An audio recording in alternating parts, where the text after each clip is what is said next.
Dasar orang tua miskin. Kata yang keluar dari mulut ibu mertuaku saat mengusir ibuku dari villa 15 miliar. Langsung kubalas hingga membuat suami dan mertuaku kehilangan segalanya dan bersujud histeris di depan gerbang. Sebelum kita mulai lebih lanjut, yuk, tekan tombol suka, serta tombol subscribe agar tidak ketinggalan kisah menarik lainnya. Dan jangan lupa absen asal kota Bapak Ibu di kolom komentar. Semoga rezeki kita semua dilancarkan, kesehatan kita diberkahi, dan keluarga kita selalu harmonis dalam lindungannya. Amin. Malam itu, kemewahan terasa bagai beban yang melelahkan di bahuku. Aku, Zara, baru saja mendarat dari perjalanan bisnis di Singapura yang menyedot habis tenagaku selama 5 hari penuh. Padahal, secara finansial, perjalanan itu sukses besar.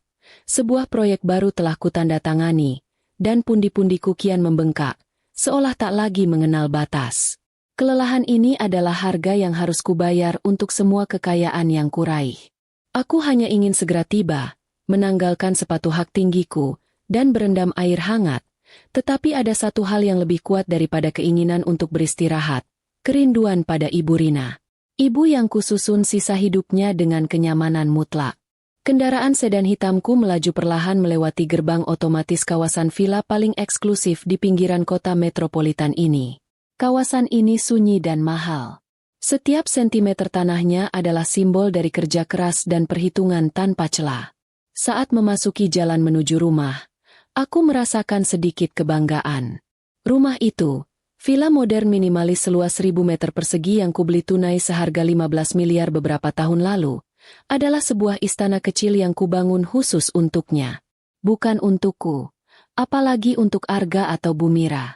Itu adalah istana untuk Ibu Rina. Sebuah tanda terima kasihku yang tidak akan pernah cukup atas segala pengorbanan yang ia lakukan saat membesarkanku. Aku teringat janjiku padanya. Sisanya hidupnya harus seperti ratu, penuh kedamaian dan dilayani, jauh dari kesusahan kampung yang telah ia tinggalkan. Sayangnya, kedamaian itu sudah lama tak utuh sejak Arga, suamiku, dan ibunya, Bumira, pindah 3 bulan lalu. Aku tahu betul mengapa mereka pindah. Bukan karena rindu atau kesepian, melainkan karena rumah mereka yang dulu dikejar-kejar penagih utang yang disebabkan oleh Bumira yang suka berutang dan gaya hidup boros yang ditiru Arga. Aku menelan semua itu demi kedamaian rumah tangga yang kujaga mati-matian. Aku pikir, dengan semua kemewahan yang kuberikan, Arga kuposisikan sebagai direktur di perusahaanku, jabatan yang sengaja kuciptakan untuknya. Mobil-mobil mewah berharga ratusan juta yang kuparkir di garasi, semuanya cicilan atas nama perusahaan, dan kartu kredit tanpa batas yang ia dan ibunya gesek setiap hari, mereka setidaknya akan tahu diri. Aku menahan diri untuk tidak tertawa ironis saat memikirkan Bumira. Aku sudah terbiasa dengan drama dan permintaan absurdnya. Baru 2 minggu lalu, ia mengeluh karena tempat tidurnya tidak menghadap kolam renang dan meminta perhiasan berlian baru. Padahal semua yang ia kenakan sudah membuat lehernya seperti toko emas berjalan. Aku ingat, aku sempat memberikannya cek kosong, hanya untuk membuatnya diam. Bagi Bumira, kemewahan adalah oksigen dan pamer adalah ibadah. Sedangkan aku hanya bisa menyeringai saat melihat semua perhiasan itu dibeli dengan kartu kredit atas namaku. Itu adalah kebodohanku, pikirku santai. Sebuah investasi kecil untuk menjamin kedamaian hatiku. Aku tahu aku terlalu memanjakan mereka. Arga, suamiku, tak kalah menyebalkan. Ia menghabiskan dana perusahaan untuk memodifikasi mobil sportnya yang sudah mewah itu, tanpa izin atau rasa bersalah. Aku menutup mata. Ia sering meninggikan suara pada Ibu Rina karena hal-hal kecil, seperti Ibu Rina salah meletakkan remote televisi. Aku menelan amarahku. Aku menyimpulkan bahwa semua itu adalah harga yang harus kubayar untuk mempertahankan gelar, istri yang baik, dan menantu yang berbakti. Aku bodoh, sungguh bodoh. Tetapi aku mengira pengorbanan kecil ini akan membuat rumah tanggaku tetap utuh di atas tumpukan uangku. Aku ingat bagaimana Arga menandatangani perjanjian pranikah dengan entengnya, bahkan sambil tertawa. Di matanya, dokumen itu hanyalah selembar kertas tak berguna. Sayang, kamu lucu banget sih. Aku cinta kamu, bukan hartamu, katanya penuh drama sambil mencium keningku saat itu. Ia menandatanganinya tanpa membaca satu klausul pun, bahkan Bu Mira ikut menimpali. Ah, itu cuma formalitas, Nak. Jangan khawatir. Arga itu tulus. Aku hanya tersenyum dingin. Pak Hadi, pengacaraku, benar. Perjanjian pranikah itu adalah asuransi. Kita berharap tidak pernah memakainya, tetapi kita akan sangat bersyukur memilikinya saat badai datang. Dan badai itu, aku yakin, pasti akan datang. Aku sudah curiga sejak seminggu lalu. Ibu Rina meneleponku dengan suara tercekat, lalu buru-buru bilang, "Tidak apa-apa, Nak, Ibu cuma kangen." Aku tahu itu bohong. Aku tahu Bu Mira dan Arga pasti membuatnya menangis lagi. Ibu Rina adalah wanita paling lugu di dunia ini. Ia masih sering merasa bersalah karena membawa tas lusuh dari kampung ke ruang tamu yang marmernya mengkilap. Ia masih sering cemas saat menggunakan kamar mandi utamanya. Takut airnya terlalu boros. Ia adalah gambaran kesederhanaan di tengah kekayaan yang memuakkanku. Aku membelikannya istana 15 miliar ini agar ia bisa duduk santai di taman, menikmati kopi tanpa perlu mencemaskan hari esok. Aku menghela napas. Besok, aku berjanji akan membicarakannya baik-baik dengan Arga. Aku akan kembali tegas. Aku akan mengingatkan mereka tentang batasan. Aku akan memindahkan Ibu Rina ke kamar utama di lantai 2 dengan pemandangan taman terindah. Kamar yang selama ini Bu Mira tempati. Aku ingin Bu Mira kembali ke kamar tamu di belakang. Itu adalah niat baikku yang terakhir. Aku ingin ketenangan kembali. Aku akan menjadi diplomat ulung. Aku akan menggunakan uangku untuk membeli lagi kedamaian. Mobilku berhenti tepat di carport yang megah. Carport yang mampu menampung 4 mobil mewah. 3 di antaranya adalah milik perusahaan yang kukendalikan. Aku mematikan mesin. Seketika, keheningan yang mahal itu menyergapku. Udara malam yang sejuk. Aroma melati dari taman belakang. Aku menghela napas panjang, bersiap menghadapi kehangatan Ibu Rina dan wajah Arga yang pasti akan memelas meminta dibelikan lagi sesuatu. Namun, kedamaian yang baru saja kurencanakan itu langsung pecah berkeping-keping. Bahkan, sebelum tanganku sempat membuka pintu mobil. Dari pintu utama villa, yang sedikit terbuka, tiba-tiba terdengar suara melengking yang sangat kubenci. Itu adalah suara Bu Mira. "Pergi kamu dari sini. Dasar orang tua miskin. Nyusahin. Hidup cuma numpang." Jantungku serasa dihantam palu godam.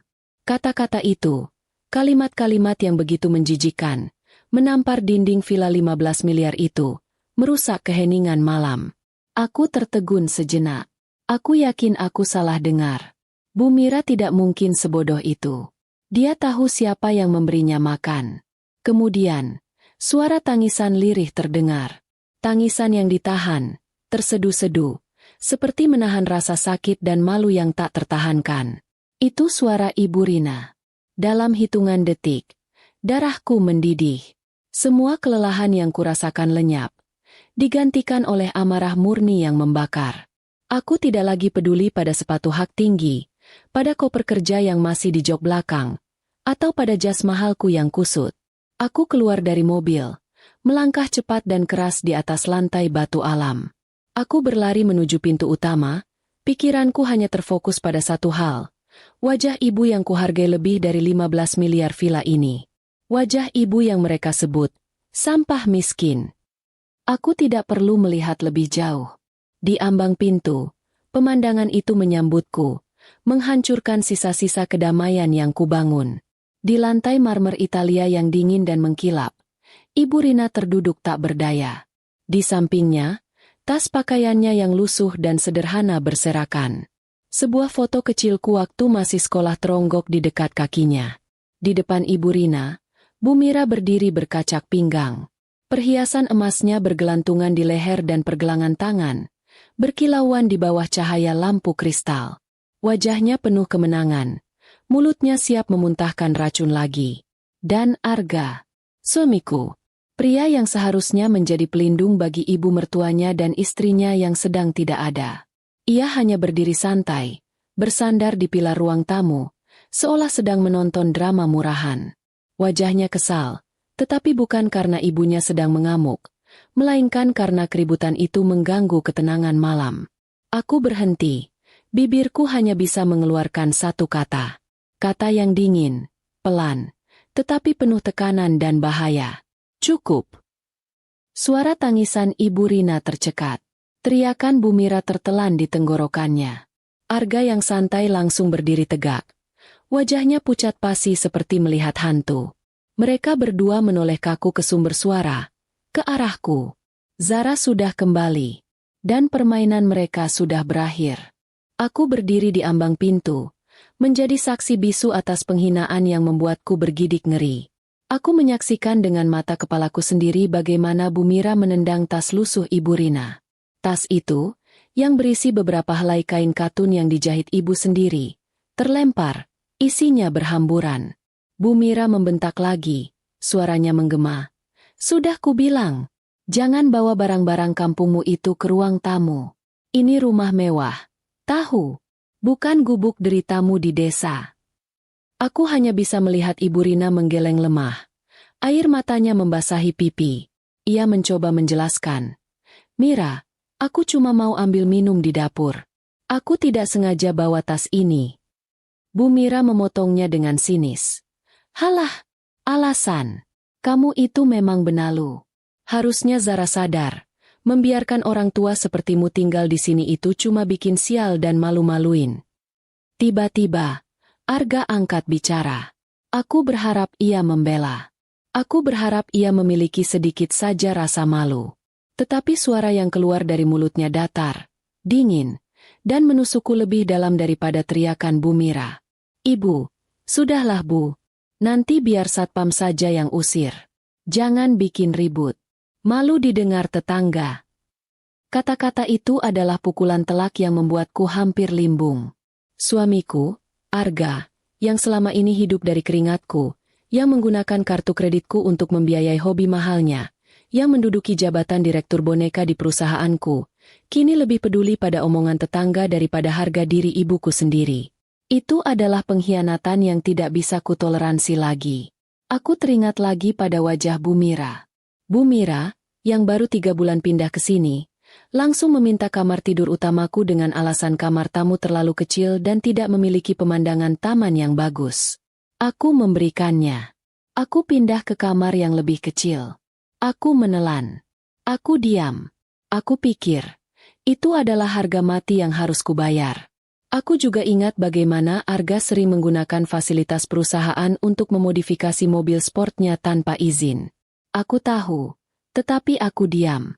Aku melihat ia mengambil bonus karyawan untuk mentraktir teman-teman arisan ibunya, tetapi aku diam. Aku pikir, semua itu adalah pengeluaran kecil yang harus kubayarkannya untuk menjaga citra rumah tangga kami di hadapan publik. Aku memejamkan mata sejenak, menenangkan badai di dalam dadaku. Kesabaranku, yang kubanggakan sebagai benteng pertahanan terakhirku, kini telah runtuh. Mereka tidak hanya menginjak-injak perabot mahal di rumahku, mereka menginjak-injak satu-satunya orang yang tidak ternilai harganya bagiku, Ibu Rina. Aku membuka mata. Amarah itu lenyap, digantikan oleh ketenangan yang mematikan. Aku melangkah masuk. Gerakanku pelan, pasti, menciptakan irama sepatu yang menegangkan di lantai marmer. Aku mengabaikan koper dan tas kerja yang masih tergeletak di samping mobil. Pikiranku terfokus. Aku berjalan melewati Arga yang tiba-tiba pucat pasi dan Bu Mira yang langsung terdiam. Aku berjongkok. Tidak peduli gaun kerjaku menyentuh lantai. Tanganku yang terawat lembut memegang bahu Ibu Rina yang bergetar hebat. Ibu Rina mengangkat wajahnya yang basah oleh air mata. Zara, maafkan Ibu. Nak, Ibu tidak bermaksud. Ibu tidak salah apa-apa. Potongku. Suaraku lembut. Hanya untuknya. Aku memunguti pakaian ibu yang berserakan, melipatnya satu persatu dengan hati-hati, dan memasukkannya kembali ke dalam tas usangnya. Bu Mira yang bodoh menyalahartikan tindakanku. Ia tersenyum sinis. Nah, bagus. Kamu sendiri yang bereskan. Zara, suruh ibumu itu kembali ke kamarnya di belakang. Jangan bikin malu di ruang tamu. Aku selesai meresleting tas. Aku membantu Ibu Rina berdiri, memeluknya erat-erat, menyalurkan kekuatan yang hampir lenyap darinya. Lalu, aku berbalik. Aku menatap lurus ke arah Bumira dan Arga. Wajahku tanpa ekspresi. Ketenangan yang memancar dariku justru lebih menakutkan daripada amukan badai. Mereka tahu, badai yang sesungguhnya baru akan dimulai. Sayang, kamu sudah pulang. Arga tergagap. Keringat dingin mulai membasahi pelipisnya. Ia mencoba mendekat, memasang wajah memelas, seolah dialah korban di sini. Ah, Zara, syukurlah kamu pulang. Kamu harus lihat sendiri kelakuan ibumu ini.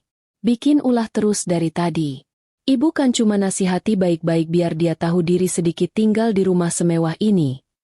Aku menepis tangan Arga dengan kasar. Stres. Ulangku. Suaraku naik 1 oktav. Ibuku diusir seperti pengemis dari rumahku sendiri. Dan kamu bilang ibumu cuma stres. Bumira kembali tersulut. Bukan begitu. Zara. Minta maaf? Enak saja. Kenapa ibu yang harus minta maaf? Harusnya ibumu itu yang minta maaf karena sudah bikin kotor rumah kamu ini. Bagaimana sih? Zara. Jadi istri bukannya membela suami dan mertua, malah membela orang tuamu yang jelas-jelas salah. Aku menatap Bumira. Tatapanku dingin, tajam, seolah menelanjangi semua kesombongan dan kebusukan hati wanita itu. Aku tersenyum tipis. Senyum yang jauh lebih menakutkan daripada amukan badai. Aku mengangkat pergelangan tanganku, menatap jam tangan berlian yang melingkar di sana. Sekarang jam 7:29 malam. Ucapku pelan. Suaraku terdengar jelas di ruangan yang mendadak hening itu. Arga dan Bumira saling pandang. Firasat buruk mulai menjalar di tulang sumsum mereka. Maksud kamu apa, Zara? Tanya Arga. Suaranya mulai bergetar. Aku menurunkan tanganku. Mataku yang indah kini mengeras tanpa ada sisa kehangatan. Kalian, kataku, memulai. Punya waktu 30 menit. 30 menit. Itulah batas waktu mereka untuk mengemasi semua barang-barang. Baju, perhiasan, sepatu, apa saja yang mereka miliki di villa ini. Arga berubah putih pasi. Bumira tertawa sumbang dan melengking. Hahaha, kamu sudah gila. Zara, kamu pikir kamu siapa? Kamu mau mengusir suamimu sendiri? Kamu mau mengusir ibu mertuamu? Sadar, Zara. Ini rumah anakku juga. Kamu tidak punya hak apa-apa di sini. Jawabku, lebih dingin dari sebelumnya. Rumah ini sertifikatnya 100% atas namaku. Zara Lestari. Dibeli lunas dengan uang hasil kerja kerasku. Jauh sebelum aku membuat kesalahan terbesar dalam hidupku dengan menikahimu, Arga. Tidak ada harta gono gini, potongku. Dan kamu, Bumira.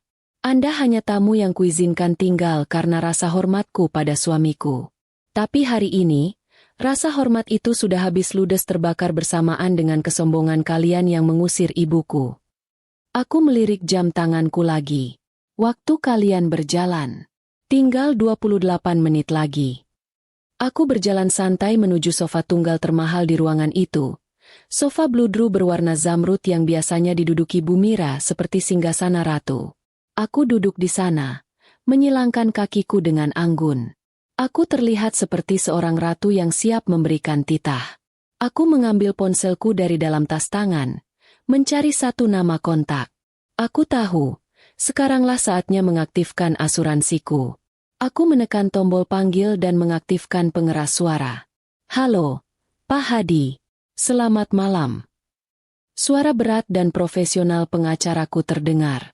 Di depanku, wajah Bumira dan Arga membeku ngeri. Iya, Pak. Sesuai dugaan kita beberapa minggu ini, situasinya sudah terjadi. Villa saya sangat tidak kondusif. Saya mau Bapak eksekusi rencana B sekarang juga. Wajah Arga dan Bumira kini sudah sepenuhnya pucat pasi, seperti melihat kematian menjemput. Aku menarik napas dalam-dalam, mengabaikan tatapan Bumira dan Arga yang kini penuh kengerian. Aku hanya fokus pada suara profesional Pak Hadi dari pengeras suara ponselku. Bawa tim Bapak ke sini. Bawa semua surat-surat yang sudah kita siapkan. Perintahku, suaraku datar dan tanpa emosi. Aku memastikan pandanganku terkunci pada Arga. Surat kepemilikan villa, surat perjanjian pranikah kita, semuanya. Oh, dan bawa polisi sebagai saksi. Aku mau villa ini bersih malam ini juga. Hening sejenak di seberang telepon, yang terasa seperti 1000 tahun bagi Arga dan Bu Mira. Kemudian, suara Pak Hadi terdengar lagi, tenang dan meyakinkan. Siap, Bu Zara. Kami sedang dalam perjalanan. Kebetulan tim sudah kusiagakan sejak ibu menelepon dari bandara tadi. Perkiraan kami sampai dalam 30 menit. Aku menutup telepon, lalu meletakkan ponselku kembali ke meja kaca. Tepat waktu, ujarku santai, seolah baru saja memesan makanan. Pak Hadi akan tiba dalam 30 menit. Kalian punya dua pilihan, berkemas dengan tenang dan pergi dengan sisa harga diri yang kalian punya, atau kalian akan diseret paksa keluar oleh timnya di depan semua tetangga. Arga mulai panik, tangannya gemetar hebat. Ia mencoba langkah terakhir, memelas. Zara, tolong, kamu pasti capek. Ini berlebihan. Ini masalah keluarga kita. Kenapa harus bawa pengacara? Aku mendengus, mengangkat sebelah alisku, menatapnya seolah baru pertama kali bertemu pria itu. Masalah keluarga? Tanyaku, saat ibumu mendorong ibuku keluar. Apa itu masalah keluarga? Saat kamu, suamiku, hanya berdiri diam dan menyuruh ibumu jangan ribut karena malu didengar tetangga. Apa itu masalah keluarga? Aku menekankan setiap kata. Ini bukan lagi masalah keluarga, Arga. Ini masalah properti. Properti milikku, dan aku tidak mau ada penyusup di dalam rumahku. Kata, penyusup, itu menampar wajah Arga dan Bu Mira tanpa ampun. Bu Mira tiba-tiba sadar. Matanya membelalak penuh perhitungan. Ia teringat perhiasan berlian dan sejumlah uang tunai yang ia simpan di brankas kecil di ruang kerjaku. Dengan gerakan tiba-tiba yang mengejutkan, Bu Mira berlari tunggang langgang. High heelsnya beradu keras dengan lantai marmer, menuju ruang kerjaku yang tersembunyi. Sialan! Aku harus ambil semuanya. Gumamnya lirih. Arga membiarkannya. Fokusnya masih kepadaku, mencoba memohon belas kasihan. Aku hanya tersenyum tipis. Bu Mira kembali. Wajahnya merah padam dan histeris. Kuku-kukunya menggedor pintu brankas yang tertutup rapat. Kenapa tidak bisa dibuka? Sialan! Ia berbalik ke arahku. Aku hanya mengangkat kunci elektronik kecil dari dompetku, lalu menunjukkan layar ponsel. Mencari ini, Bu Mira? Semua akses keamanan di villa ini terhubung ke ponselku. Brankas, pintu kamar utama, bahkan garasi. Dan 5 menit yang lalu, aku sudah mengganti semua kata sandinya. Bu Mira membelalak. Air mata amarah mulai mengalir. Licik, kamu menjebak kami. Zara, kamu ini ular. Teriaknya. Aku hanya melindungi apa yang menjadi milikku dari pencuri. Jawabku santai. Aku melirik jam tangan. Kalian masih punya 18 menit. Saranku, cepat lari ke kamar tamu. Ambil baju seperlunya. Setidaknya pintu kamar kalian tidak kukunci. Arga, yang baru menyadari situasi, mulai gemetar. Ia mencoba mendekatiku lagi. Kali ini dengan nada bersalah yang dibuat-buat. Zara, please. Aku minta maaf. Aku salah. Aku akui aku tadi diam. Tapi jangan begini. Aku akan suruh ibu minta maaf sungguh-sungguh pada Ibu Rina. Kita bisa perbaiki ini. Jangan sentuh aku, desisku. Aku jijik. Kalian berdua menjijikkan. Aku berdiri, kini menatap mereka berdua, siap melancarkan pukulan emosional terakhir. Aku diam, ujarku. Suaraku kini bergetar karena menahan amarah yang telah kupendam berbulan-bulan. Aku diam saat Ibu Mira datang dan langsung meminta kamar tidur utamaku, dan aku pindah ke kamar yang lebih kecil. Aku diam saat kamu menggunakan fasilitas perusahaan untuk memodifikasi mobil sport MU tanpa izin. Aku diam saat kamu mengambil bonus karyawan untuk mentraktir teman-teman arisan ibumu. Napas Arga dan Bu Mira tertahan. Mereka sadar. Aku tahu segalanya. Aku pikir, lanjutku, suaraku kini penuh ironi. Semua itu adalah harga kecil yang harus kubayar untuk sebuah kedamaian rumah tangga. Aku pikir, dengan semua kemewahan ini, kalian setidaknya akan menghargai ibuku. Satu-satunya keluarga yang kupunya. Aku berjalan pelan ke jendela besar, membelakangi mereka. Tapi hari ini, kalian menginjak-injak satu-satunya orang yang tidak ternilai harganya bagiku. Kalian menghina wanita yang menjual sawah satu-satunya di kampung agar aku bisa kuliah. Kalian menyebutnya sampah miskin di villa yang kubangun dari hasil pengorbanan wanita itu. Aku berbalik. Mataku merah. Jadi jangan bicara soal perbaikan atau restu padaku. Kalian tidak punya hak. Keheningan kembali mencekam. Bu Mira akhirnya berlari tunggang langgang ke kamar tamu mewah yang ia tempati, diikuti oleh Arga yang terlihat linglung. Dari ruang tamu, aku bisa mendengar suara gaduh yang luar biasa. Lemari dibanting, laci-laci ditarik paksa. Mereka seperti dua tikus yang panik di dalam kapal yang akan tenggelam. Aku kembali ke sofa, melirik jam tanganku dengan tenang. Tinggal 10 menit lagi. Tak lama kemudian, Arga keluar lebih dulu, menyeret 2 koper besar. Wajahnya basah oleh keringat dan air mata. Zara, tolong. Pikirkan lagi, demi masa depan kita. Rengeknya. Aku hanya menatapnya datar. Masa depan apa, Arga? Masa depan di mana kamu membiarkan ibumu menginjak-injak ibuku? Tidak, terima kasih. Aku sudah selesai. Aku cinta kamu, Zara. Teriaknya putus asa. Aku tertawa. Tawa yang hambar, kering, dan penuh kemenangan mutlak. Cinta? Kamu tidak cinta padaku, Arga. Kamu cinta pada kenyamanannya. Kamu cinta pada kartu kredit tanpa batas ini. Aku melempar sebuah kartu platinum ke lantai. Cintamu palsu.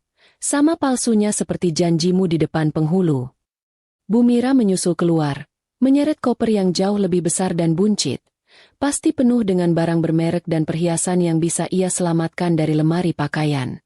Wajahnya bengkak dan merah karena menangis. Ting-tong. Suara bel rumah yang jernih dan berwibawa memotong keputusasaan mereka. Aku berdiri dari sofa zamrudku. Waktu kalian habis. Kataku ringan. Sepertinya Pak Hadi dan timnya datang 5 menit lebih cepat. Aku berjalan menuju pintu. Mata Bu Mira dan Arga membelalak ngeri menatap ke pintu besar di depan mereka. Pintu kayu jati solid setinggi 3 meter itu didorong perlahan dari luar. Di depan, berdiri Pak Hadi, pengacaraku. Sosoknya tinggi tegap, wajahnya kaku dan profesional. Di belakangnya, berdiri 2 pria berbadan sangat tegap mengenakan kemeja safari. Jelas bukan pengacara, melainkan tim jurusita. Dan yang paling membuat nyali Arga dan Bu Mira ciut, di belakang mereka lagi, berdiri 2 petugas kepolisian berseragam lengkap. Selamat malam, Bu Zara. Sapa Pak Hadi. Suaranya yang berat dan tenang langsung mengisi keheningan di ruang tamu mewah itu. Ia melihat Arga yang pucat dan Bu Mira yang gemetar ketakutan. Lalu matanya tertuju pada tumpukan koper di dekat pintu. Saya lihat Tuan Arga dan Nyonya Mira sudah bersiap. Pak Hadi, ini salah paham, teriak Arga. Saya dan Zara hanya sedang bertengkar kecil. Tidak perlu sejauh ini. Pak Hadi tidak membuang waktu. Bu Zara, kami sudah membawa semua dokumennya. Tidak, aku tidak mau dengar. Ini rumahku. Aku tidak akan pergi. Teriak Arga, nekat. Ia mencoba berlari ke lantai 2, mungkin untuk mengunci diri. Namun, 2 pria tegap dari tim jurusita bergerak lebih cepat. Dengan satu gerakan sigap, mereka mencegat Arga. Tubuhnya terangkat sedikit. Tidak bisa bergerak. Lepaskan aku. Lepaskan. Zara. Suruh mereka lepaskan aku. Arga meronta-ronta. Tetapi pegangan itu terlalu kuat. Aku akhirnya angkat bicara. Menatapnya dengan tatapan iba namun tak goyah. Kamu ingat saat kamu tertawa ketika menandatangani perjanjian pranikah itu, Arga? Kamu bilang itu cuma formalitas? Aku tidak pernah merencanakan pengusiran ini. Aku hanya merencanakan perlindungan. Kalianlah yang merencanakan penghinaan terhadap ibuku. Kalian yang memaksa asuransi ini aktif hari ini. Aku bergeser sedikit, memberi jalan pada tim pengacaraku. Pak Hadi, kataku tegas. Waktu mereka sudah habis. Villa ini harus bersih malam ini. Perintahku menggantung di udara, dingin dan mutlak. Pak Hadi mengangguk sekali. Kedua pria tegap yang menahan Arga mulai bertindak, menyeret Arga yang masih meronta-ronta menuju pintu keluar. Tidak, ini rumahku. Zara, aku minta ampun. Zara, tolong aku suamimu. Jeritan Arga kini berubah menjadi raungan putus asa. Melihat putranya diseret seperti hewan, Bu Mira meledak dalam amarah membabi buta. Zara, ini semua gara-gara kamu, anak sialan. Ia menerjang ke arahku, kuku-kukunya mengincar wajahku. Namun, aku bahkan tidak bergeming. Pak Hadi sudah mengantisipasi gerakan ini. Dua petugas keamanan jurusita lainnya bergerak dalam satu kedipan mata, mencekram kuat kedua lengan Bu Mira. Lepaskan. Aku sakit. Kalian mau membunuhku. Raung Bu Mira. Tahan. Silakan lanjutkan, Pak. Kataku kepada para petugas yang menahan mertuaku. Pemandangan di ruang tamu mewah itu sungguh tragis sekaligus ironis. Arga diseret, dan Bu Mira dipapah paksa menuju pintu. Teriakan mereka pecah di keheningan kawasan elit itu. Mereka didorong melewati ambang pintu, dan keduanya jatuh tersungkur di teras depan. Ini baru permulaan dari kehinaan mereka. Di teras villa senilai 15 miliar yang megah itu, Arga dan Bu Mira terduduk hina, baru saja didorong keluar. Koper-koper mereka yang penuh barang curian dan kemewahan palsu teronggok di dekat pintu utama, seolah mengejek nasib mereka. Bu Mira, yang tadinya histeris, kini hanya bisa meratap lirih. Matanya menatap koper dengan penuh permohonan. Koper, beri kami barang-barang kami, bisiknya. Menatapku yang masih berdiri tegak di ambang pintu, dikawal oleh Pak Hadi dan timnya. Aku mengabaikan rengekan itu. Pak Hadi memberi isyarat kecil. Salah satu petugas jurusita berjalan santai ke arah tumpukan koper. Petugas itu mengambil koper terbesar milik Bu Mira, yang ia seret dengan susah payah dari kamar tamu, dan berjalan ke tepi teras. Bu Mira mengira koper itu akan diberikan baik-baik. Tanpa peringatan, petugas itu mengayunkan koper itu dengan sekuat tenaga dan melemparnya ke jalanan beraspal di luar gerbang. Bro! Suaranya terdengar keras. Koper itu terguling-guling memalukan. Tidak, jerit Bu Mira. Suaranya sudah serak. Bro! Koper kedua milik Arga menyusul. Bro! Koper ketiga, yang paling buncit, juga melayang. Karena kerasnya lemparan itu, resleting koper ketiga pecah. Puluhan baju mahal, tas bermerek KW Super yang Bu Mira koleksi, dan bahkan pakaian dalam berhamburan keluar, berserakan di aspal jalanan kompleks yang basah oleh sisa siraman taman sore tadi. Itu adalah puncak penghinaan. Tepat pada saat itulah para tetangga mulai keluar. Keributan, jeritan Bu Mira yang melengking, dan suara bantingan koper yang terlalu keras telah mengganggu kedamaian palsu di kompleks elit itu. Mobil sedan Bu Siska, tetangga paling ingin tahu dan ratu gosip kompleks, berhenti mendadak. Beberapa asisten rumah tangga dari rumah seberang berkerumun di gerbang. Mereka semua menyaksikan. Mereka melihat Arga, pria gagah yang setiap pagi menyapa mereka dengan sombong dari mobil sport birunya, kini terduduk di aspal dengan wajah berlinang air mata. Mereka melihat Bu Mira, wanita angkuh yang selalu pamer perhiasan, kini harus memunguti pakaian dalamnya yang berserakan di jalanan. Rasa malu, yang selama ini mereka takuti, kini memeluk mereka, disaksikan oleh semua orang. Bu Mira sudah tidak bisa menangis lagi, ia hanya gemetar, memunguti barangnya satu persatu. Arga bangkit. Wajahnya merah pada menahan amarah dan malu yang tak terhingga. Ia berjalan terhuyung mengambil kopernya. Ia berhenti sejenak di depan gerbang, menatapku yang masih berdiri diam di pintu villa megahku. Jarak kami sekitar 20 meter, tetapi terasa sejauh jurang. Zara, teriak Arga, suaranya serak dan penuh kebencian. Kamu akan menyesal. Aku sumpah, kamu akan menyesal seumur hidupmu. Aku tidak menjawab. Aku hanya menatapnya, dingin dan tanpa emosi. Aku lalu menekan tombol interkom di dinding. Suaraku, yang terhubung ke pengeras suara di pos jaga dan didengar oleh semua tetangga, terdengar jelas dan mutlak. "Satpam," kataku pelan. "Tolong tutup gerbangnya. Jangan biarkan sampah masuk." Kata-kata itu menggema, didengar oleh para tetangga, satpam, dan yang paling utama, oleh Arga dan Bu Mira. Lalu, gerbang besi tempah hitam setinggi 4 meter itu mulai bergerak perlahan namun pasti. Gerbang itu menutup, mengisolasi kemewahan 15 miliar di dalamnya dari kehinaan yang kini terpapar di jalanan aspal di luarnya. Mata Arga dan Bu Mira membelalak ngeri. Mereka menyaksikan celah harapan itu menyempit. Klak! Kunci magnetik yang terpasang otomatis berbunyi tegas. Gerbang itu kini tertutup rapat, kokoh tak tertembus. Aku menarik diri dari pintu. Selesai. Di luar gerbang, drama kehinaan itu berlanjut. Bu Siska melajukan mobilnya dengan sangat pelan, memastikan ia melihat setiap detik penderitaan mereka. Aku tahu, video itu pasti sudah menyebar di grup arisan kompleks sebelum aku selesai mandi malam ini. Satpam kompleks yang tadi kupanggil kini mendekati Arga dan Bu Mira dengan sikap tegas, memperlakukan mereka layaknya pengemis sungguhan. "Mohon maaf Pak Arga, Bu Mira," ucap satpam itu. "Sesuai instruksi dari Nyonya Zara, Bapak dan Ibu tidak diizinkan membuat keributan lebih lanjut di depan properti ini. Mohon segera bereskan barang-barang dan tinggalkan area ini." "Pergi kemana, Gil?" ratap Bu Mira. "Kita tidak punya apa-apa lagi." Arga menendang kopernya yang rusak dengan kasar. Ia teringat. Selain mobil sport biru yang ia tahu atas nama perusahaan, aku juga membelikannya sebuah SUV mewah hitam untuk operasional sehari-hari. "Kita masih punya mobil," teriaknya. Ia merogoh semua saku celana jeans mahalnya, mencari kunci. Kosong. Ia merogoh saku blazernya. Kosong. "Ibu, kunci SUV hitam di mana?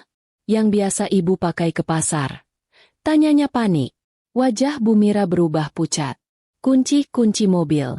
Dompet. Ya Tuhan, tasku." Bu Mira baru sadar. Tas tangan branded yang juga kubelikan, yang berisi dompet, kartu-kartu, dan semua kuncinya, masih tertinggal di atas meja kopi di ruang tamu. Tertinggal saat ia kalap hendak menerjangku tadi. Mereka kini benar-benar terdampar. Tidak punya kunci. Tidak punya mobil. Arga mencoba menenangkan dirinya sendiri. Ia masih punya ponsel di sakunya. "Aku panggil taksi online. Kita pergi ke apartemen lamaku." Dengan tangan gemetar karena marah dan malu, Arga membuka aplikasi taksi di ponselnya. Memproses pembayaran. Pembayaran ditolak. "Silakan gunakan metode pembayaran lain." Arga mengerutkan kening. Sial. Jaringan. Ia mencoba lagi. Ditolak. Ia membuka aplikasi perbankan selulernya, hendak memeriksa kartu kredit. "Kartu Anda telah diblokir." Keringat dingin mulai membanjiri punggungnya. Ia membuka kartu debitnya. Saldo, Rp14.500. "Tidak mungkin," desis Arga. "Gajiku baru masuk kemarin." Ia baru sadar. Gajinya dibayarkan oleh perusahaanku. Aku bukan hanya memblokir kartu kredit tambahan, aku sudah memblokir kartu gajinya dan kemungkinan besar telah menarik kembali gaji yang baru kutransfer dengan alasan penyesuaian aset perusahaan pasca pemecatan. Mereka tidak hanya diusir dari villa, mereka tidak hanya kehilangan mobil, mereka tidak punya uang sama sekali. Bu Mira, yang melihat ekspresi putus asa di wajah putranya, akhirnya ambruk. Ia duduk di aspal yang dingin, di samping pakaian dalamnya yang berserakan, dan menangis meraung-raung. Bukan tangisan marah, tetapi tangisan kekalahan yang sesungguhnya. Arga menatap gerbang hitam yang kokoh itu. Di baliknya, aku mungkin sedang menikmati teh hangat. Dengan geraman tertahan, Arga menyalakan ponselnya lagi. Baterai tinggal 15%. Dia menggulir kontaknya, melewati nama-nama teman sosialitanya. Mereka pasti akan menertawakannya. Akhirnya, ia berhenti pada satu nama, Randy. Sepupunya yang tinggal di pinggiran kota, yang bekerja sebagai montir bengkel. Orang yang paling sering ia hina karena miskin dan tidak selevel. Dengan tangan gemetar karena egonya hancur, Arga menekan tombol panggil. "Halo, Ren." Suara Arga serak. "Wih, Bos Arga, tumben telepon." Suara Randy terdengar ceria, penuh sindiran. "Mau servis mobil sportnya di bengkel bututku?" Arga menelan ludah. "Ren, tolong aku. Ren, aku butuh tumpangan." Aku lagi di gerbang depan perumahan Mutiara Elit. Aku sama ibu. Ada jeda panjang." "Kamu diusir, Gil?" tanya Randy. Nadanya berubah serius. Harga diri Arga hancur berkeping-keping. "Tolong jemput aku, Ren. Nanti aku ganti uang bensinmu. Aku mohon." "Ya, tunggu di sana. 1 jam lagi aku sampai. Motorku lagi diservis. Aku pinjam mobil bak tetangga," jawab Randy. Panggilan ditutup. 1 jam. Di pinggir jalan raya, dengan koper rusak, dan ibu yang histeris. Dan dijemput dengan mobil bak rongsokan milik tetangga. Arga bersandar di tiang lampu jalan, menatap kosong ke aspal. Karunia karma memang kejam, tetapi selalu tepat sasaran. 1 jam menunggu di pinggir jalan raya terasa seperti penantian seumur hidup, disaksikan oleh mobil-mobil mewah yang lalu lalang keluar masuk gerbang komplek. Bu Mira sudah tak mampu lagi menangis meraung-raung. Ia hanya duduk di atas kopernya yang rusak, bahunya berguncang pelan, menunduk dalam-dalam menyembunyikan wajahnya dari dunia yang menertawakannya. Arga sendiri berdiri kaku, mencoba mempertahankan sisa-sisa harga dirinya, meskipun jaket bermereknya kini kotor karena bersandar di tiang lampu yang berdebu. Kehinaan ini adalah penderitaan yang tak pernah ia bayangkan. "Ini semua gara-gara kamu, Gil." Tiba-tiba Bu Mira bersuara. Nadanya berubah menjadi rengekan menyalahkan. "Kita tidak akan jadi tontonan begini kalau kamu bisa lebih tegas pada istrimu. Kita tidak akan diusir seperti ini." Arga yang sudah mencapai batas kesabaran, meledak. Ia menatap ibunya dengan mata merah. "Diam, Ibu. Diam.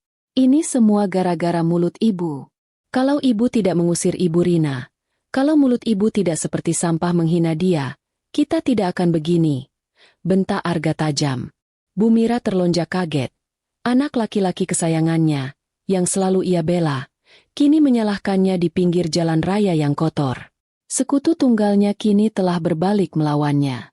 Tepat 1 jam kemudian, suara mesin diesel tua yang sumbang dan berisik mendekat, memecah keheningan di mulut gang perumahan elit itu. Sebuah mobil pick-up tua berwarna biru pudar berhenti tepat di depan mereka. Bak belakangnya penuh goresan dan sedikit bau amis. Randy, sepupu Arga, menjulurkan kepalanya dari balik kemudi. Wajahnya berminyak, kaos oblongnya ada noda oli, tetapi matanya menatap Arga dan Bu Mira dengan pandangan yang sulit diartikan, campuran antara kasihan, bingung, dan sedikit rasa puas. Akhirnya, "Gil, Tante Mira," sapa Randy pelan. "Mobil kita naik ini," bisik Bu Mira ngeri, suaranya serak. Ia menatap bak belakang mobil itu yang bau terpal basah. Itu adalah titik terendah dalam hidupnya. Dari villa 15 miliar, kini ia harus naik mobil bak rongsokan milik orang yang selalu ia rendahkan. Arga memejamkan matanya erat-erat. "Cepat, Bu. Mau naik atau mau tidur di jalanan?" desis Arga, sudah kehilangan kesabaran untuk berdrama. Randy yang melihat keributan itu, tanpa banyak bicara, turun dari mobil. "Sini, Gil, biar ku bantu," katanya tulus. Lalu mengangkat koper terbesar dengan mudah dan melemparnya ke bak belakang. Blam! Bu Mira, dengan tubuh gemetar, terpaksa memanjat masuk ke kabin yang sempit dan pengap. Arga duduk berhimpitan di antara Randy yang bau oli dan ibunya yang bau air mata. Persneling mobil yang manual itu sering menyenggol lutut Arga setiap kali Randy berganti gigi. Tidak ada penyejuk udara, hanya jendela terbuka yang memasukkan angin malam yang panas dan berpolusi. Mobil bak itu pun melaju pelan, membawa mereka semakin jauh dari gerbang kemewahan Villa Zara. Jadi, Randy akhirnya memecah keheningan setelah 10 menit perjalanan yang menyiksa. Matanya tetap fokus ke jalanan yang padat. "Beneran diusir, Gil?" Arga mencoba mengelak. Vina lagi gila saja. Biasa masalah perempuan. Nanti juga dia panggil aku kembali. Randy meliriknya sekilas. Diusir sampai semua rekeningmu diblokir. Wajah Arga menoleh cepat. Kamu tahu dari mana rekeningku diblokir? Randy tersenyum tipis. Sebuah senyum sederhana dari seorang montir yang ternyata lebih cerdas daripada yang Arga duga. Tadi kamu bilang dompetmu ketinggalan.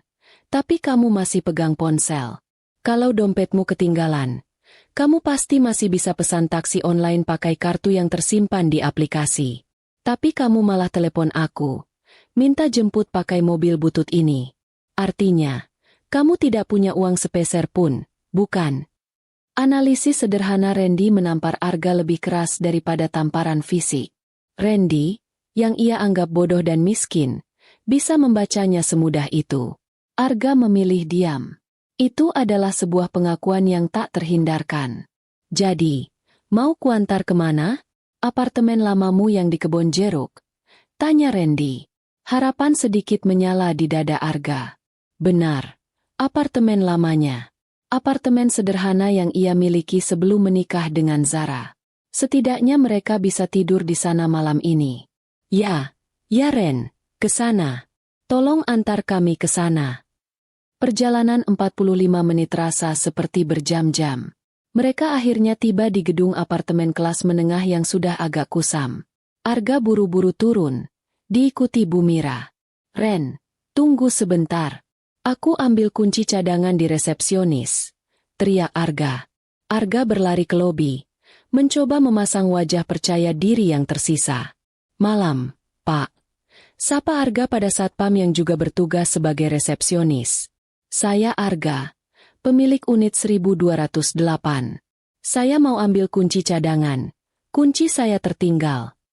Petugas itu mengerutkan kening, memeriksa buku catatan. Unit 1208 atas nama Pak Arga? Maaf, Pak.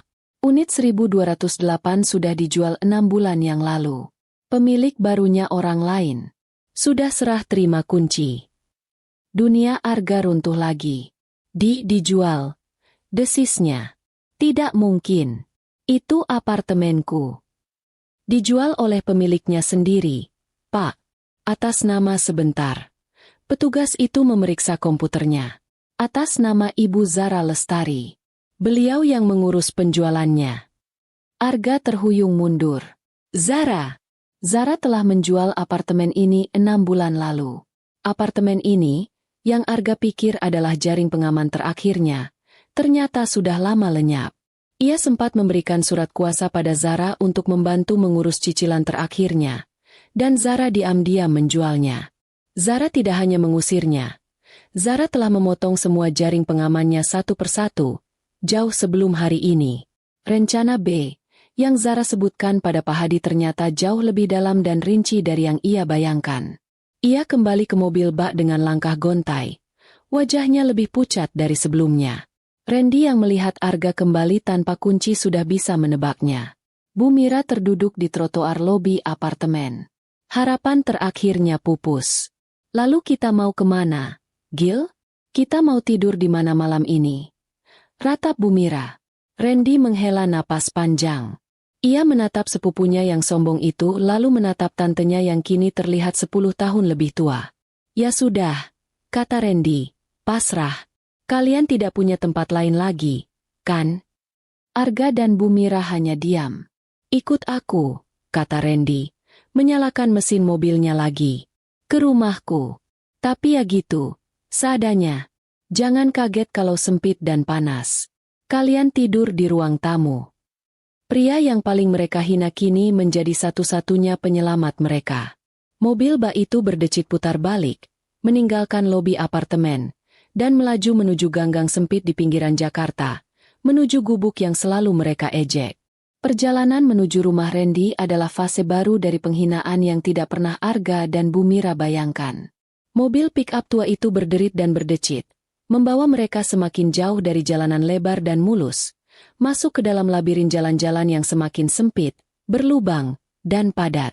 Mereka melewati pasar malam yang becek, rel kereta api yang kumuh, dan akhirnya berhenti di mulut sebuah gang yang bahkan terlalu sempit untuk dilewati dua sepeda motor berpapasan. "Sampai sini, Gil," kata Randy, mematikan mesin. "Rumahku di dalam, tidak bisa masuk mobil." Bau got dan bau masakan yang terlalu matang menyengat hidung Arga. Ia menatap gang gelap di depannya. Bu Mira menatap nanar. Mereka harus berjalan lagi, menyeret koper yang sudah rusak. Randy, tanpa banyak bicara, melompat turun. "Biar aku bantu bawa satu," katanya. Maka, adegan memalukan itu terulang, tetapi kini di level yang berbeda. Bukan lagi di perumahan elit dengan tatapan sinis, tetapi di gang sempit yang ramai dengan tatapan penuh rasa ingin tahu dari anak-anak kecil dan ibu-ibu yang sedang mengobrol di depan rumah kontrakan. Rumah Randy adalah sebuah kontrakan petak di ujung gang. Sangat kecil. Pintu depannya langsung berhadapan dengan ruang tamu sempit, yang sekaligus berfungsi sebagai ruang makan dan bengkel kerja Randy. Beberapa onderdil motor yang berminyak tergeletak di sudut ruangan. "Maaf, Gil, Tante, berantakan," kata Randy, meletakkan koper Bu Mira di dekat pintu. "Ya beginilah." Bu Mira tidak bisa menahan nada jijiknya. Matanya membelalak melihat ruangan yang sumpek, panas, dan hanya diterangi satu lampu neon 10 watt yang berkedip-kedip. Dindingnya yang terbuat dari triplek terlihat sudah lapuk. "Iya, Tante, ini rumahku. Gubuk yang selalu Tante ejek setiap lebaran," kata Randy. Nadanya mengeras mendengar nada bicara tantenya. Ia kemudian kembali membawa 2 gelas plastik berisi air putih dari dapur. "Minum dulu, Tante." Ia lalu melempar sesuatu ke lantai. Sebuah tikar pandan yang sudah digulung. Beletak. Tikar itu digelar. Tipis, keras, dan berbau apek. Randy kemudian mengambil 2 bantal kapuk yang sudah kempes dan bersarung kusam dari dalam kamarnya. "Cuma ada ini, pakai saja," katanya datar. "Di sini panas. Semoga kipas itu sedikit membantu." Bu Mira menatap air di gelas plastik itu, lalu menatap tikar di lantai. Air matanya kembali menggenang. Dari kasur king size dengan spray sutra di Villa 15 miliar, kini ia harus tidur di tikar pandan keras, di ruang tamu yang bau oli. Arga mengambil gelas itu dan menegaknya dalam sekali tegukan. Ia tidak peduli lagi. Tenggorokannya kering karena dehidrasi dan berteriak. "Terima kasih, Ren," kata Arga pelan. Itu adalah kata tulus pertama yang ia ucapkan pada sepupunya itu seumur hidupnya. Sementara Arga dan Bu Mira bersiap merebahkan tubuh lelah mereka di atas tikar pandan yang panas, di villa mewahku, keheningan yang kontras langsung mengambil alih. Aku baru saja keluar dari kamar mandi utama, selesai berendam air hangat. Villa itu terasa lega, damai, dan aroma parfum Bu Mira yang menyengat telah lenyap, berganti wangi yang menenangkan. Aku memeriksa kamar Ibu Rina. Ibu, setelah mandi air hangat dan berganti piyama katun yang nyaman, telah tertidur pulas di atas kasur king size yang baru kuservis. Wajahnya terlihat damai. Aku tersenyum, menutup pintu kamar Ibu Rina perlahan. Kamar itu, kamar tidur utama yang paling besar dengan pemandangan taman terindah, kini menjadi kamar ibu, seperti yang seharusnya sejak awal. Aku tidak tidur. Aku berjalan ke ruang kerjaku dan menyalakan laptop. Aku masih punya pekerjaan yang harus kuselesaikan, pekerjaan yang lebih penting daripada beristirahat. Mataku memindai layar, membuka folder aset perusahaan. Aku membuka catatan arus kas atas nama Arga. Aku melihat semua pengeluaran yang dilakukan suamiku. Gaji direktur boneka yang kuberikan ternyata tidak cukup. Mataku berhenti pada satu baris transaksi 3 minggu lalu. Sebuah transfer sebesar 300 juta rupiah ke rekening modifikasi mobil. Arga memodifikasi mobil sport biru itu menggunakan uang perusahaan, dan ia memasukkannya dalam kolom biaya operasional direksi. Operasional, ya? Aku tersenyum dingin. Tanganku bergerak cepat di atas papan ketik. Aku membuka dokumen hukum yang disiapkan Pak Hadi. Aku menambahkan satu lampiran baru, bukti transfer 300 juta itu. Aku mengirim email singkat ke Pak Hadi, subjeknya, tambahan tuntutan Arga Pratama. Isinya, "Pak Hadi, tolong tambahkan ini dalam berkas. Ini jelas penggelapan dana perusahaan." Aku mau dia membayarnya kembali lunas plus bunga. Setelah itu, aku membuka email perusahaan. Aku mengetik sebuah surat resmi singkat, padat, dan tanpa emosi. Ditujukan kepada seluruh jajaran direksi dan manajer. Subjeknya, pemutusan hubungan kerja saudara Arga Pratama. Aku menjadwalkan email itu untuk terkirim otomatis tepat pukul 8 pagi besok. Pekerjaanku belum selesai. Aku membuka berkas gugatan cerai yang sudah disiapkan Pak Hadi dan menandatanganinya secara digital. Aku juga menambahkan satu dokumen terpisah, sebuah surat tuntutan yang merinci total kewajiban Arga, pengembalian dana modifikasi mobil, biaya perjalanan pribadi Bu Mira, dan beberapa pengeluaran mencurigakan lainnya, dengan total mencapai Rp412.500.000. Surat itu kububuhi kalimat. Surat tuntutan pidana penggelapan dana akan dilayangkan jika tidak ada itikat baik penyelesaian dalam 7x24 jam. Aku tidak hanya mengusir mereka menjadi gelandangan. Aku juga akan memastikan mereka dihadapkan pada neraka finansial dan ancaman penjara. Rencana Beku adalah memastikan Arga tidak hanya kehilangan kenyamanan, tetapi juga kehilangan kebebasan jika ia berani melawan. Pekerjaanku selesai. Aku menutup laptop. Dan villa itu kembali diselimuti keheningan yang damai. Aku berjalan ke kamar tidurku. Rasa puas yang dingin menjalar dalam diriku. Di luar gang sempit itu, Bu Mira mungkin sedang digigit nyamuk. Di sini, aku hanya akan memejamkan mata, siap menyambut pagi yang penuh kejutan hukum bagi mereka. Pagi menjelang, Arga terbangun dengan cara yang paling buruk. Bukan karena alarm, melainkan karena suara bising dari luar. Tetangga Randy menyalakan musik dangdut dengan volume kencang. Punggungnya sakit, semua persendiannya kaku, dan ia merasakan gigitan nyamuk di mana-mana. Ia melihat ibunya, Bu Mira, tertidur dalam posisi duduk di atas koper. Wajahnya sembab dan kotor. Rumah kontrakan Randy terasa lengket, panas, dan bau. Ia meraih ponselnya, baterainya tinggal 2%.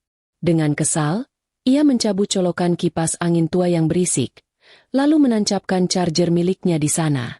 Ponsel itu hidup. Layarnya menyala, dan bersamaan dengan itu, notifikasi email masuk beruntun. Bling. Email dari HRD perusahaan. Bling. Email dari Pak Hadi, pengacara. Bling. Email dari bagian keuangan. Jantung Arga berdebar kencang. Tangannya gemetar saat membuka email pertama. Kepada saudara Arga Pratama, isi email itu berbunyi, berdasarkan keputusan rapat direksi, terhitung sejak tanggal hari ini Anda resmi diberhentikan, PHK, secara tidak hormat dari jabatan direktur. Arga terkesiap. Dipecat. Jabatan boneka itu, yang memberinya akses pada kemewahan, kini dicabut. Ia membuka email kedua dari Pak Hadi. Dengan ini kami sampaikan surat gugatan cerai telah resmi kami daftarkan pagi ini di Pengadilan Agama. Cerai. Zara tidak main-main. Ia membuka email ketiga dari bagian keuangan. Ini bukan surat, melainkan lampiran tagihan yang mematikan. Rincian kewajiban pengembalian dana. 1.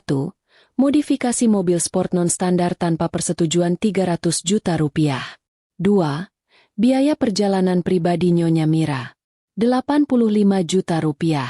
Total kewajiban pengembalian dana, Rp412.500.000. Bagian bawah lampiran itu menegaskan, surat tuntutan pidana penggelapan dana akan dilayangkan jika tidak ada itikat baik penyelesaian dalam 7x24 jam. Ponsel itu terlepas dari genggaman Arga, jatuh ke tikar pandan yang kotor. 412 juta. Dia tidak hanya diusir, dipecat, dan diceraikan. Dia kini berutang ratusan juta pada Zara, dengan ancaman nyata akan dijebloskan ke penjara. Arga tidak bisa bernapas. Seluruh tubuhnya dingin. Ada apa, Gil? Bu Mira terbangun karena suara ponsel jatuh. Wajahnya penuh harapan palsu. Zara telepon? Dia minta maaf? Dia suruh kita kembali, kan? Arga tidak menjawab. Ia hanya menunjuk layar ponsel yang menyala di lantai. Bu Mira memungut ponsel itu. Ia membaca cepat. Matanya bergerak dari kata PHK ke cerai, Lalu matanya berhenti di angka 412.500.000 rupiah. Bu Mira tidak berteriak. Dia tidak menangis. Matanya membelalak. Napasnya tercekat. Lalu tubuhnya limbung ke samping. Ia jatuh pingsan di atas tikar pandan yang bau apek itu. Di ruang tamu sempit yang panas dan berisik. Ibu! Ibu! Bangun, Bu! Arga panik. Kepanikan ini berbeda. Ini panik murni karena takut kehilangan nyawa ibunya di tempat kumuh ini. Ia menggedor-gedor tirai kamar Randy. Randy, tolong! Ibuku pingsan. Randy keluar dengan wajah kaget. Ia tidak banyak bertanya. Astaga! Cepat ambil minyak kayu putih di kotak obat. Perintahnya. Arga berlari kalang kabut, membongkar tas yang ia bawa. Tetapi ia tidak punya obat apa-apa. Selama ini, semua disediakan olehku. Randy mendecakkan lidah. Ia berlari keluar gang dan kembali semenit kemudian, membawa sebotol kecil minyak angin murahan dan segelas teh hangat yang ia minta dari warung sebelah.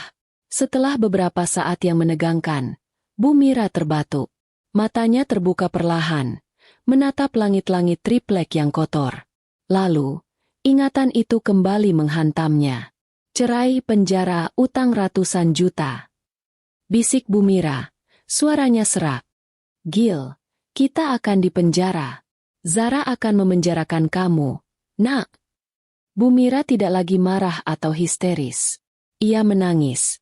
Tangisan orang yang sudah kalah total. Ibu tidak mau kamu dipenjara. Ibu tidak mau.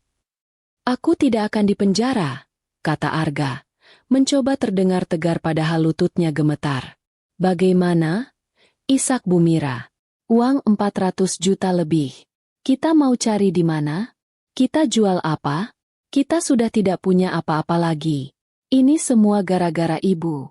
Ini semua gara-gara mulut ibu.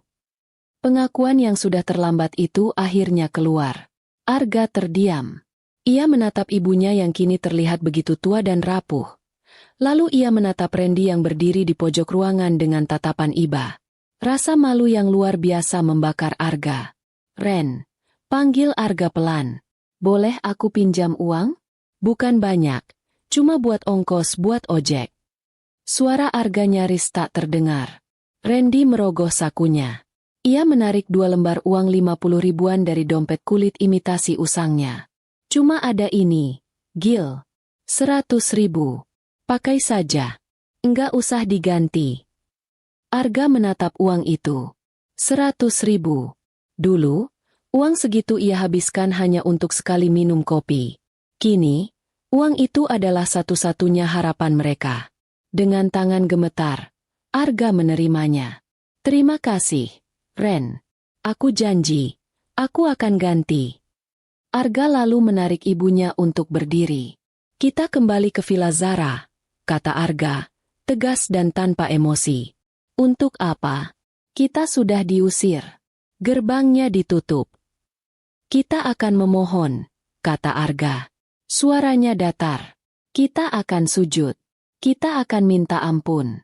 Hanya itu satu-satunya cara agar aku tidak dipenjara. 2 jam kemudian, pemandangan ironis kembali terjadi di depan gerbang hitam yang kokoh di perumahan Mutiara Elit. Kali ini tidak ada teriakan.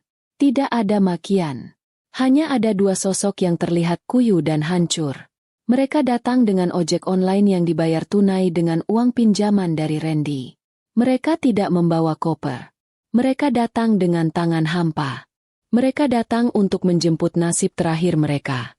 2 jam kemudian, pemandangan ironis kembali terjadi di depan gerbang hitam yang kokoh di perumahan Mutiara Elit. Kali ini tidak ada koper. Tidak ada mobil mewah. Hanya ada 2 sosok yang terlihat kuyu dan hancur. Arga dan Bu Mira, berdiri di depan panel intercom. Bu Mira bahkan memakai sandal jepit pinjaman dari istri Randy. Wajahnya bengkak, matanya kosong, dan aura kesombongan yang dulu ia miliki telah lenyap total. Dengan tangan gemetar, tangan yang biasa ia gunakan untuk menekan tombol start mobil sportku, Arga menekan tombol bel. Ting-tong. Di dalam villa, suasana sangat kontras. Aku sedang sarapan di teras belakang bersama Ibu Rina. Kami menikmati bubur ayam dan teh hangat. memandangi taman mawar yang baru disiram. Suara bel menginterupsi kedamaian kami. Aku mengerutkan kening, lalu membuka tablet di atas meja yang terhubung langsung dengan CCTV gerbang. Layar itu menyala, menampilkan dua wajah yang sangat kukenal, tetapi dalam kondisi yang tidak kukenali. Arga terlihat kusam, lingkaran hitam pekat di bawah matanya. Bu Mira terlihat seperti gelandangan. Ibu Rina, yang ikut melihat layar, terkesiap. Ya Allah! Nak, itu Arga dan Bu Mira, bisiknya, suaranya syarat akan kekhawatiran. Aku menekan tombol bicara di interkom. Ada apa? Suaraku terdengar dingin dan tajam, keluar dari pengeras suara di gerbang depan, membuat Arga dan Bu Mira terlonjak kaget. Arga menelan ludah, egonya hancur lebur di depan gerbang itu. Zara, sayang, Zara, tolong buka pintunya. Kami mau bicara. Pintanya, suaranya pecah. Tidak ada yang perlu dibicarakan. Jawabku. Tolong, Zara, aku mohon. Rengek Arga. Aku sudah terima PHK. Sudah terima gugatan cerai. Aku mohon, Zara. Aku tidak bisa membayar tagihannya. Aku akan dipenjara. Aku diam. Kebenaran, yang keluar dari mulut Arga karena ketakutan murni, terasa memuaskan. Dan saat itulah, Bu Mira melakukan hal yang tak terduga. Lututnya lemas. Ia ambruk, bukan pingsan, melainkan bersujud di atas aspal yang kotor di depan kamera CCTV. Bu Mira menempelkan keningnya ke tanah, posisinya seperti orang yang sedang salat, tetapi ini adalah sujud penghambaan, sujud kekalahan yang total. Zara! Nak! Ampun! Nak! Maafkan ibu. Ibu yang salah. Ibu yang hina. Ibu yang mulutnya jahat. Raungnya. Arga tertegun melihat ibunya. Bu Mira mengangkat kepalanya. Wajahnya basah kuyup oleh air mata dan kotoran debu jalanan. Ibu minta maaf sudah menghina Ibu Rina. Ibu memang pantas disebut sampah. Ibu yang benalu. Ibu minta maaf. Zara, tolong. Jangan penjarakan Arga. Jangan penjarakan anakku. Hukum ibu saja. Ambil ibu. Tapi jangan Arga. Ibu mohon ampun. Nak, ibu sujud di kaki kamu. Bu Mira kembali bersujud, menangis meraung-raung, memukul-mukul aspal. Melihat ibunya hancur sehancur itu, pertahanan terakhir Arga runtuh. Ia ikut berlutut di samping ibunya. Ia tidak bersujud sepenuhnya, tetapi ia menundukkan kepalanya dalam-dalam, mengakui kekalahan dan kesalahannya. Aku juga minta maaf. Zara, aku suami yang gagal. Aku anak yang tidak berbakti pada ibumu. Aku minta maaf pada Ibu Rina. Tolong beri kami kesempatan. Di teras belakang, Ibu Rina sudah menangis dalam diam. Ia memegang tanganku erat-erat. Nak, sudah. Nak, kasihan. Ampuni mereka. Bisiknya. Aku menatap layar. Aku melihat dua manusia yang kemarin begitu sombong kini tersungkur di tanah, memohon belas kasihan. Pembalasanku tuntas. Ketenangan hatiku jauh lebih berharga daripada memenjarakan mereka. Aku menarik napas panjang, menatap Ibu Rina yang penuh kasih, lalu mengangguk pelan. Aku kembali menekan tombol bicara. Suara tangisan Bu Mira langsung terhenti. Dengar, kataku, suaraku kembali tegas dan dingin. Aku tidak akan memenjarakan Arga. Tapi ada beberapa syarat. Arga dan Bu Mira mengangkat kepala mereka. Mata mereka membelalak penuh harapan, menatap gerbang besi yang memisahkan mereka dari keputusan. Aku tahu, sekaranglah saatnya menegakkan keadilan yang kubangun di atas puing-puing kesombongan mereka. 1. Kataku, Arga harus tanda tangani surat gugatan cerai tanpa syarat, tanpa tuntutan harta gonogini sepeser pun. 2. Lanjutku.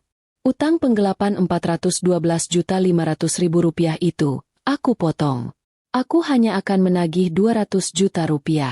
Tapi harus lunas. Kamu akan mencicilnya padaku Rp1 juta setiap bulan sampai lunas.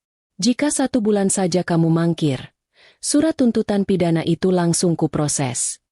Aku bisa mendengar napas Arga tertahan. 200 juta rupiah dengan cicilan 1 juta rupiah per bulan. Itu berarti hampir 17 tahun ia akan terikat utang padaku. Itu adalah penjara seumur hidup dalam bentuk lain, tetapi jauh lebih baik daripada sel penjara sungguhan. Aku setuju, Zara. Aku setuju. Jawab Arga cepat. Suaranya serak. Dan syarat ketiga. Suaraku kini berubah sedingin es. Ditujukan pada Bu Mira yang masih berlutut. Jangan pernah lagi tunjukkan wajah kalian berdua di depanku atau di depan ibuku. Selamanya. Paham? Bu Mira mengangguk cepat-cepat. Keningnya menyentuh aspal lagi. Paham, Nak, paham. Ibu janji. Terima kasih, Nak, terima kasih. Pergi dari depan gerbangku, kataku. Pak Hadi akan menghubungi kalian nanti siang untuk menandatangani semua surat perjanjiannya di kantornya. Sambungan interkom terputus. Arga membantu ibunya berdiri.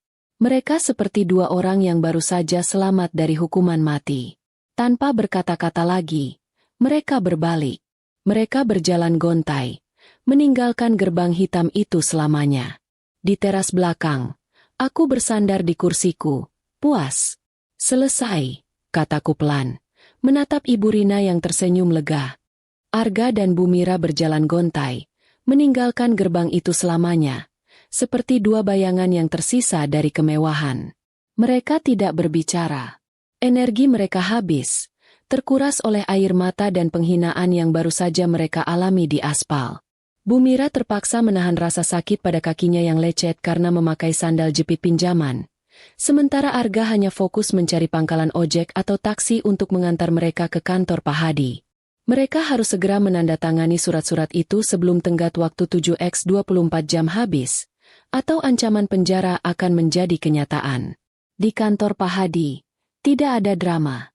Hanya ada meja kayu mahal, dokumen-dokumen legal, dan suasana yang dingin dan profesional. Pak Hadi hanya memberi waktu 1 jam. Di depan Arga, terbentang surat gugatan cerai, yang ia tanda tangani tanpa syarat, tanpa tuntutan harta gonogini sepeser pun. Kemudian, terbentang surat pengakuan utang 200 juta rupiah. Arga membaca cepat klausul cicilan 1 juta rupiah per bulan. 18 tahun. Itu adalah rantai yang mengikatnya.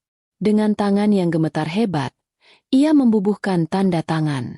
Ia bukan hanya menceraikan istrinya, tetapi ia menceraikan seluruh hidup nyamannya dan membeli kebebasannya dari penjara dengan cicilan bulanan yang panjang dan menyiksa. Setelah semua dokumen ditandatangani dan disaksikan oleh notaris, Arga dan Bu Mira diminta pergi. Mereka meninggalkan kantor itu, kini resmi tidak memiliki apa-apa, kecuali utang 17 tahun dan janji untuk tidak pernah kembali. Di villa 15 miliar, kedamaian telah kembali. Aku dan Ibu Rina duduk di teras, menikmati teh hangat. Rasa puas yang menenangkan menjalar dalam diriku. Ibu Rina, yang selama ini hanya bisa menangis diam, kini tersenyum lega. Aku menuntunnya ke kamar tidur utama di lantai 2. Kamar yang selama ini ditempati Bu Mira. Aku memastikan semua barang Bu Mira telah dikeluarkan, dan spray baru yang paling lembut telah terpasang. Mulai malam ini, Ibu tidur di sini, kataku. Ini kamar Ibu, dengan pemandangan taman terindah, seperti yang Zara janjikan dulu. Ibu Rina hanya bisa memelukku erat. Air matanya kini adalah air mata haru. Aroma villa itu, yang sempat pengap oleh aura kesombongan dan kejahatan, kini terasa hangat, sejuk, dan benar-benar seperti rumah. Beberapa bulan berlalu, dan hidupku kembali stabil, bahkan lebih baik. Aku tetap sukses dengan pekerjaanku, tetapi kini aku selalu pulang sebelum malam. Aku tidak lagi merasa perlu mengorbankan harga diri ibu untuk kedamaian palsu. Villa itu terasa lega dan damai. Ibu Rina kini gemar berkebun mawar di taman belakang. Setiap tanggal 1 di awal bulan, sebuah notifikasi akan muncul di ponselku. Transfer dana masuk. 1 juta rupiah dari Arga Pratama. Aku hanya melihatnya sekilas, lalu menggesernya. Uang itu tidak pernah kugunakan. Itu adalah uang cicilan karma. Aku mengumpulkannya dalam rekening terpisah yang kuberi nama, dana amal. Aku tidak lagi merasakan amarah, hanya kepuasan yang dingin dan tuntas. Transfer bulanan itu adalah pengingat konstan bahwa keadilan telah ditegakkan. Itu adalah rantai yang mengikat Arga, memastikan ia tidak pernah melupakan harga yang harus ia bayar untuk kesombongan dan mulut jahat ibunya. Kabar yang kudengar, Arga kini bekerja serabutan. Kadang menjadi kurir, kadang membantu di bengkel Randy, sepupunya yang dulu ia hina. Sementara Bumira, ia terpaksa kembali ke kampungnya, menumpang hidup pada saudaranya yang dulu sering ia caci maki. Mereka berdua telah membayar harga yang sangat mahal untuk kesombongan dan penghinaan yang mereka lakukan. Aku tersenyum, menatap Ibu Rina yang sedang menyiram mawar. Villa ini dulunya hanyalah properti 15 miliar. Sekarang, ini adalah rumah yang sesungguhnya. Beberapa ratus kilometer jauhnya dari villa mewahku, Arga menjalani kehidupan barunya, penuh dengan keringat dan kelelahan fisik. Pria yang dulu selalu tampil licin dan wangi, kini berkutat dengan oli dan mesin di bengkel Randy. Tangan yang biasa memegang kemudi mobil sport dan kartu kredit platinum, kini harus mengangkat ban dan membersihkan onderdil yang kotor. Upah yang ia dapatkan sebagai montir serabutan sangat kecil, hanya cukup untuk makan seadanya dan, yang terpenting, membayar cicilan bulanan yang mengikatnya padaku. Ironi hidup Arga terasa menusuk. Ia yang dulu menghabiskan uangku ratusan juta untuk memodifikasi mobil yang kini telah kutarik kembali, kini harus bekerja keras untuk mendapatkan 100.000 rupiah per hari. Setiap gajinya masuk, ia tahu bahwa sebagian besar akan langsung berpindah ke rekeningku sebagai tebusan atas kesombongannya. Hubungannya dengan Randy kini berubah total. Randy, sepupu yang dulu selalu ia hina, kini menjadi bos, penyelamat, dan satu-satunya jembatan antara Arga dan kebebasan dari penjara. Arga tidak lagi punya ruang untuk angkuh, hanya ada rasa malu dan penyesalan yang ia telan setiap kali Randy memberinya secangkir kopi murahan di sela-sela waktu istirahat. Sementara itu, Bumira juga mendapatkan karmanya. Ia terpaksa kembali ke kampung halamannya, menumpang hidup pada saudaranya yang dulu sering ia hina karena hidup sederhana. Wanita yang dulu selalu memamerkan perhiasan berlian di arisan, kini harus menerima tatapan sinis dan cemoohan dari kerabat yang dulu ia pandang rendah. Ia kehilangan panggungnya, kehilangan penonton setianya. Tanpa uang dan tanpa Arga di sisinya, ia hidup dalam kehinaan yang ia ciptakan sendiri. Tak ada lagi kamar utama dengan pemandangan taman, hanya kamar sempit di rumah kayu yang pengap. Di villa, kehidupan terasa ringan dan penuh syukur. Aku duduk di teras bersama Ibu Rina, merencanakan perjalanan kami berikutnya. Bu, kataku, minggu depan kita liburan ke Swiss, ya? Ibu kan dulu pernah bilang ingin lihat salju. Ibu Rina tertawa bahagia. Tawanya kini bebas tanpa beban kecemasan. Ayo, nak, ibu mau sekali. Jawabnya. Aku melihatnya. Ibu Rina, di usianya yang senja, akhirnya mendapatkan kebahagiaan sejati. Ia duduk di kursi rotan yang nyaman, memandang taman mawar yang kini ia urus sendiri. Ia tidak pernah meminta kembali perhiasan yang hilang atau membalas dendam. Baginya, melihatku bahagia dan villa ini damai, sudah cukup. Ia sering bilang padaku, Zara, kamu sudah melakukan yang terbaik. Kamu hanya membela harga diri ibu, dan itu jauh lebih mahal dari villa ini. Kehadiran Ibu Rina memberiku perspektif baru tentang kekayaan. Uang 15 miliar yang kugunakan untuk membeli villa ini menjadi berharga bukan karena kemewahannya, tetapi karena telah menjadi benteng pelindung bagi orang yang kucintai. Aku tidak menyesali uang yang telah kuperoleh. Aku hanya menyesali waktu yang kuhabiskan untuk mentoleransi kehinaan demi kedamaian palsu. Sekarang, villa ini terasa seperti istana yang sesungguhnya. Tanpa kebisingan toksik Bumira, tanpa permintaan sombong Arga, hanya ada kehangatan dan ketulusan. Aku telah membuktikan bahwa kesabaran orang baik memiliki batas. Dan sekali batas itu dilanggar, pembalasan yang dilakukan melalui jalur hukum dan ketenangan pikiran akan jauh lebih menyakitkan daripada penghinaan yang pernah kuterima. Aku tidak butuh air mata mereka. Aku hanya butuh keadilan yang mutlak. Dan keadilan itu telah kudapatkan. Aku tersenyum, menyesap kopi pagiku. Villa ini benar-benar terasa seperti rumah. Kehidupan di villa mewah itu tidak lagi sunyi, melainkan dipenuhi oleh suara-suara yang hangat dan nyata. Aku sering mendapati Ibu Rina tertawa renyah saat menonton acara televisi kesukaannya di kamar utama. Kamar itu, yang dulunya terasa dingin dan pengap karena aroma parfum Bumira yang menyengat, kini dipenuhi aroma diffuser lavender dan aroma mawar yang dipetik ibu dari kebun belakang. Perubahan atmosfer ini adalah kemenangan sejatiku. Aku sering duduk di samping ibu, memegang tangannya. Ibu Rina selalu mengingatkanku untuk tidak menyimpan dendam, tetapi ia juga membenarkan keputusanku. "Nak, ibu tidak memintamu menghukum mereka," katanya lembut suatu sore, saat kami menikmati teh di teras. "Tapi ibu tahu, apa yang kamu lakukan adalah untuk membela kehormatan. Dan itu adalah hal yang benar." Mataku berkaca-kaca mendengarnya. Aku menyadari, kemenangan ini bukan tentang uang, bukan tentang villa, tetapi tentang memulihkan martabat seorang wanita yang telah mengorbankan segalanya untukku. Aku belajar sebuah pelajaran mahal. Kedamaian sejati tidak dapat dibeli dengan menoleransi pengkhianatan. Aku telah menghabiskan bertahun-tahun mencari kedamaian rumah tangga dengan uang dan kesabaran, hanya untuk menyadari bahwa aku telah membayar harga yang salah.